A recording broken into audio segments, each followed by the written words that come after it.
चीन की चालबाजी और पाकिस्तान के पैंतरों से निपटने के लिए भारत भी पुरजोर तैयारी कर रहा है। ये तैयारी तकनीक की है। 21वीं सदी में जिस देश ने तकनीक को काबू में कर लिया, दुनिया उसके कदमों में होगी।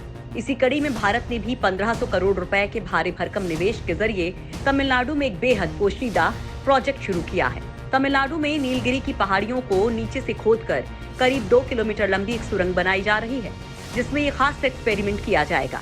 इलाके के लोग इसे रहस्यमयी सुरंग मान रहे हैं। वो इससे डरे हुए हैं। उन्हें लगता है कि जब इस सुरंग में वैज्ञानिक अपने प्रयोग शुरू करेंगे तो इससे किलर पार्टिकल निकलेंगे जो उनकी जान भी ले सकते हैं। इसे बंद करने के लिए वो अदालत में जा चुके हैं, सरकार से गुहार लगा चुके हैं। आज के इस वीडियो में आपको बताएंगे कि आखिर क्या है ये सुरंग और क्या होगा इसमें, जो इलाके के लोगों को उनकी जान खतरे में लग रही है। तो सबसे पहले आपको बताते हैं भारत के सीक्रेट रिसर्च सेंटर के बारे में, जिसे बनाने से पहले ही पूरे के पूरे इलाके को कटीले तारों की बाढ़ से सुरक्षित करके वहां पर किसी का भी अनाधिकृत प्रवेश बैन कर दिया गया है। ठीक उसी तरह से जैसे अमेरिका ने अपने एरिया 15 को बेहद चाक चौबंद सुरक्षा व्यवस्था के अंदर कवर किया है। CCTV surveillance, electric barricade, satellite से निगरानी और 24 घंटे सिक्योरिटी कमांडोज की तैनाती। इस रहस्यमयी बताई जाने वाली सुरंग के बारे में आपको तफसील से जानकारी दे देते हैं। ये सुरंग तमिलनाडु के थेनी जिले में है। जब ये काम करना शुरू करेगी तो इसमें देश के बेहतरीन वैज्ञानिकों का जमावड़ा लगेगा। ये सुरंग बिल्कुल उसी तरह की है जिस तरह की साइंटिफिक सुरंग स्विट्जरलैंड में बनी है, उसी सन लैबोरेटरी की तरह जहां सारी दुनिया के साइंटिस्ट गॉड पार्टिकल पर काम कर रहे हैं। आप ये हरगिज मत सोचिए कि जब स्विट्जरलैंड में भी एक्सपेरिमेंट हो ही रहा है तो फिर भारत इससे क्या अलग कर रहा है। तो आपके इस सवाल का जवाब ये है कि भारत गॉड पार्टिकल पर नहीं, भारत रिसर्च कर रहा है न्यूट्रिनो नाम के कणों पर। भारत में बन रही ये वैज्ञानिक सुरंग करामाती पार्टिकल्स या न्यूट्रिनो नाम के कणों की खोज पर ध्यान केंद्रित कर रही है। आखिर न्यूट्रिनो के रिसर्च से भारत को क्या हासिल होगा, इसके क्या फायदे हो सकते हैं, क्या यह रिसर्च आप लोगों की जिंदगी में भी किसी तरह का बदलाव लाने वाली है? इन्हीं सारे सवालों के जवाब हम आपको देंगे वीडियो के सेकंड सेगमेंट में। लेकिन उससे पहले आप ये तो जान लीजिए कि जिस न्यूट्रिनो नाम के करामाती पार्टिकल पर भारत की सीक्रेट सुरंग में एक्सपेरिमेंट होने जा रहे हैं, वो आखिर है क्या चीज, रहते कहाँ हैं, दिखते कैसे हैं और उनका यूज क्या है, वगैरह वगैरह। न्यूट्रिनो के बारे में समझने के लिए आपको थोड़ा बेसिक फिजिक्स के बारे में जानकारी दे दें, जिसके मुताबिक दुनिया कई चीजों से मिलकर बनती है, यानी पेड़ पौधे, धरती, पानी, हवा, घर, मकान, जानवर, इंसान, वगैरह वगैरह। आप ये भी जानते हैं कि ये सभी चीजें किसी न किसी मटेरियल से मिलकर बनी होती हैं, जैसे पेड़ पौधे लकड़ी से, घर, मकान, बिल्डिंग मिट्टी, पत्थर और धातुओं से, वगैरह वगैरह। तो अब थोड़ा और डीप में चलते हैं, वो ये कि मिट्टी किससे बनी, लकड़ी किससे बनी, धातु किससे बना। तो इसका जवाब है ये सब चीजें बेहद छोटे छोटे कणों से मिलकर बनी हैं, जिन्हें अणु कहते हैं। अणु को हम नंगी आंखों से नहीं देख सकते हैं, और तो और अणु भी बेहद छोटी छोटी चीजों से मिलकर बने होते हैं, जिन्हें परमाणु कहते हैं। और परमाणु और भी छोटे छोटे कणों से मिलकर बने होते हैं, जिन्हें इलेक्ट्रॉन, प्रोटॉन और न्यूट्रॉन कहते हैं। यहाँ तक कि फिजिक्स हमारे स्कूल लेवल के सिलेबस में भी पढ़ाई जाती है। लेकिन दुनिया इससे कहीं आगे निकल चुकी है और अब परमाणु के मूल कणों यानी इलेक्ट्रॉन, प्रोटॉन, न्यूट्रॉन के भी मूल कण खोजे जा रहे हैं, जिन्हें म्यूऑन्स कहते हैं। एंटी मैटर या एंटी पार्टिकल भी कहा जाता है। इन्हीं में से गॉड पार्टिकल भी है और न्यूट्रिनो भी। यहाँ तक की थ्योरी आपने जितनी आसानी से सुनी और समझी, वो उससे कहीं ज्यादा कॉम्प्लेक्स और मुश्किल है। दरअसल जिस कण के बारे में रिसर्च की तैयारी भारतीय वैज्ञानिक कर रहे हैं, उसके साथ मुश्किल ये है कि उसका अपना कोई वजूद लगभग होता ही नहीं है। अब तक की स्टडीज बताती हैं कि न्यूट्रिनो में ना तो कोई चार्ज या आवेश होता है और ना ही न्यूट्रिनो का कोई भार सूरज की किरणों के साथ या दूसरे सितारों की किरणों के साथ यह हम तक पहुंचता है। इसका पता लगाना भी बेहद मुश्किल है, क्योंकि ये अपने आसपास के मैटर के साथ प्रतिक्रिया नहीं करता। इसका पता तभी लग सकता है जब ये कहीं सीधे टकराए। लिहाजा जो चीज दिखती ना हो, जो चीज मौजूद तो हो लेकिन हासिल ना हो, जो चीज अनुभव तो हो लेकिन पकड़ में ना आए, उसकी स्टडी कैसे की जाए? समस्या यही है। इसी समस्या का समाधान भारतीय वैज्ञानिक तमिलनाडु में बनाई जा रही 2 किलोमीटर लंबी सुरंग में तलाशेंगे।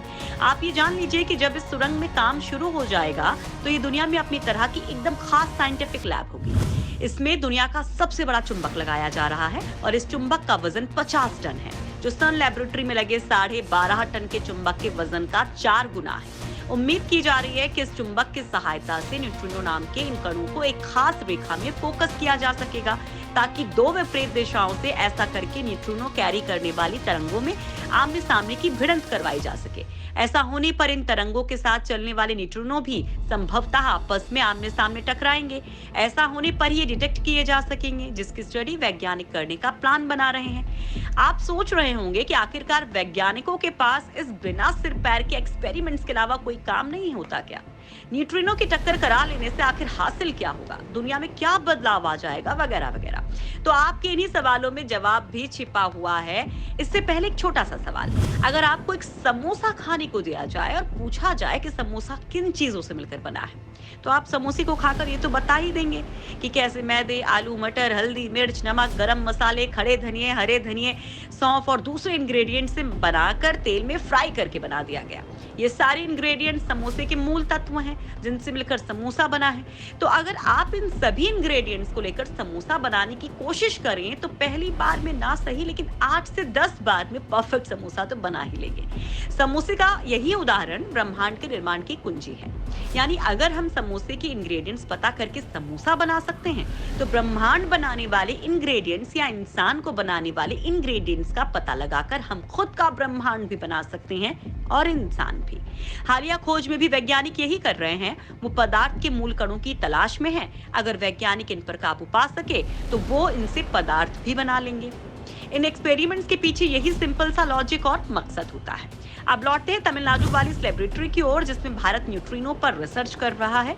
ये प्रोजेक्ट इतना बड़ा है कि पूरी की पूरी नीलगिरी पहाड़ियों के बेस के नीचे 2 किलोमीटर की लंबाई में इसका विस्तार है। प्रोजेक्ट की यही विशालता और सीक्रेसी लोगों के मन में संदेह पैदा कर रही है। हालांकि इस प्रोजेक्ट में जिस न्यूट्रिनो नाम के पार्टिकल पर काम होगा, न्यूट्रिनो को पर्यावरणवादी और इलाके के लोग किलर पार्टिकल कहते हैं। लोगों को डर है कि जब ये लैब शुरू होगी तो क्षेत्र का विनाश कर देगी। उन्हें लगता है कि इससे इलाके में रेडिएशन बढ़ेगा। लोग मानते हैं कि न्यूट्रिनो ऐसा कण है जो किसी भी तरह के संहार में सक्षम है।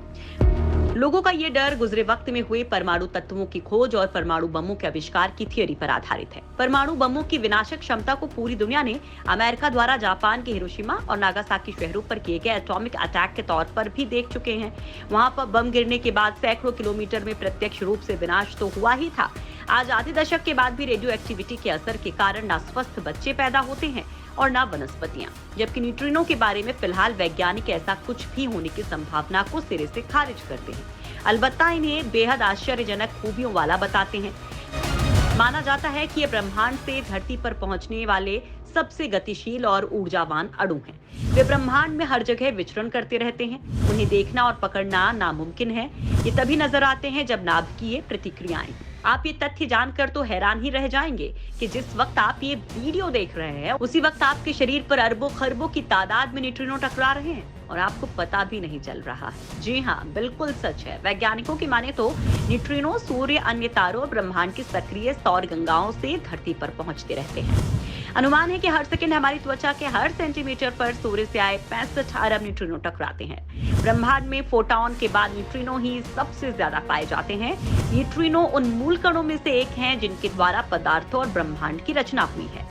तो अब आप तो ये समझ ही गए होंगे कि न्यूट्रिनो के बारे में हो रही ये रिसर्च कितनी अहम होने वाली है। इतना ही नहीं, आपका सीना गर्व से फूल जाएगा अगर आप ये जानेंगे कि दुनिया को न्यूट्रिनो के वजूद के बारे में भी ज्ञान भारत ने ही दिया था। जी हाँ, चेन्नई के Indian institute of mathematical science यानी IMSC में पार्टिकल भौतिक विज्ञानी पी इंदुमती, जो तमिलनाडु थेनी लैब की कोऑर्डिनेटर भी हैं, वो कहती हैं कि इससे पहले किसी को नहीं मालूम था कि न्यूट्रिनो कॉस्मिक किरणों में मौजूद रहते हैं। भारत ने ही पहली बार दुनिया को इस बारे में बताया, लेकिन हमारी खोज के बाद ही दूसरे देशों ने इस पर काम शुरू कर दिया। तो अब आप समझ ही गए होंगे कि जब यह रिसर्च इतनी महत्वपूर्ण है तो इसकी सुरक्षा भी टॉप लेवल की तो होनी ही थी। हालांकि लोगों के विरोध और अदालत में जाने के चलते इस प्रोजेक्ट में कुछ देर तो हो गई है, लेकिन ये तय है कि 1500 करोड़ रुपए का ये प्रोजेक्ट भारत को दुनिया के वैज्ञानिक क्षेत्र में एक खास तरीके से स्थापित जरूर कर देगा। चलते चलते आपके उस कौतूहल को भी शांत कर देते हैं जिसमें ये सवाल घुमड़ रहे हैं कि क्या न्यूट्रिनो की खोज से किसी तरह के डिफेंस इक्विपमेंट्स या हथियार बनाए जा सकेंगे। दरअसल इस बारे में अब तक कोई स्पष्ट जानकारी नहीं है, लेकिन केरल और तमिलनाडु के पर्यावरणविदों का आरोप है कि यहाँ जो न्यूट्रिनो तलाशे जाएंगे उसमें अमेरिका के शिकागो स्थित एक फैक्ट्री की भी सेवाएं ली जाएंगी। लोग ये भी मान रहे हैं कि न्यूट्रिनो का ज्यादा उपयोग सैन्य कामों या हथियार बनाने के लिए हो सकता है। उन्हें इसी बात का डर है कि ऐसा हुआ तो इस इलाके में गुप्त सैन्य गतिविधियां भी होंगी। तो ये वो डर और कयास है जो तमिलनाडु में बन रही भारत के सीक्रेट लैब के बारे में पर्यावरणविदों का है। हालांकि उनके इस डर में कितनी सच्चाई है इसका कोई वैज्ञानिक प्रमाण मौजूद नहीं है, लेकिन जिस बात का वैज्ञानिक प्रमाण मौजूद है वो ये है कि न्यूट्रिनो बीम के इस्तेमाल से तबाही के हथियार बन सकते हैं। लेकिन अभी ये दूर की कौड़ी है। न्यूट्रिनो बीम का इस्तेमाल नाभिकीय हथियार बनाने में हो सकता है। इन हथियारों से मिनटों में कहीं भी किसी को भी तबाह किया जा सकता है। चूंकि न्यूट्रिनो को किसी भी धातु से रोका नहीं जा सकता, लिहाजा इससे ऐसे हथियार बनाए जा सकते हैं जिससे कोई बचाव नहीं हो सकेगा। आज के युग में जिसके पास ज्ञान है वही देश महान है, लेकिन दुर्भाग्य यही है कि पूरी दुनिया को ज्ञान का दर्शन देने वाला भारत ही आधुनिक ज्ञान के पैमाने पर निचले पायदान पर आता है। चाहे अणु परमाणु की खोज का श्रेय डाल्टन को दिया गया हो, जबकि डाल्टन के पैदा होने से 1000 साल और 20वीं सदी की गणना शुरू होने से करीब 600 साल पहले भारत के महर्षि कणाद ने पदार्थ के मूल कण यानी परमाणु और आधुनिक भौतिकी के सिद्धांतों का पूरा ग्रंथ ही वैशेषिक दर्शन के नाम पर लिख डाला था। इसी तरह चाहे प्लास्टिक सर्जरी के लिए यूरोपीय और मिस्र के चिकित्सकों को क्रेडिट दिया जाता हो, लेकिन सच यही है कि प्लास्टिक सर्जरी के जनक भारतीय चिकित्सक सुश्रुत ही रहेंगे, जिन्होंने आधुनिक वैज्ञानिकों से करीब 1000 साल पहले मरीज के चेहरे पर शल्य चिकित्सा करके कृत्रिम नाक लगाई थी। इसी काम को आज के जमाने में प्लास्टिक सर्जरी कहकर पुकारा जाता है। न्यूट्रिनो की खोज के बारे में भी यही तथ्य है। भारत ने ही दुनिया को इस कण का दर्शन करवाया, लेकिन अभी यहीं पर न्यूट्रिनो पर रिसर्च बहुत पिछड़ी है। उम्मीद है कि आने वाले दिनों में न्यूट्रिनो के रिसर्च से उस रहस्य पर से पर्दा उठेगा जो अब तक इंसानों को भगवान की सत्ता को चुनौती देने से रोकते रहे हैं। ऐसे में सवाल ये भी है कि क्या वो दिन अब दूर नहीं जब इंसान अपने लिए नया ब्रह्मांड बनाने की क्षमता पा सकेगा। आप अपने विचार कमेंट्स के जरिए हमसे जरूर शेयर करें। हमें बताएं कि हमारी रिसर्च आपको कैसी लगी और आप इसमें क्या इंप्रूवमेंट्स देखना चाहते हैं। तब तक के लिए नमस्कार।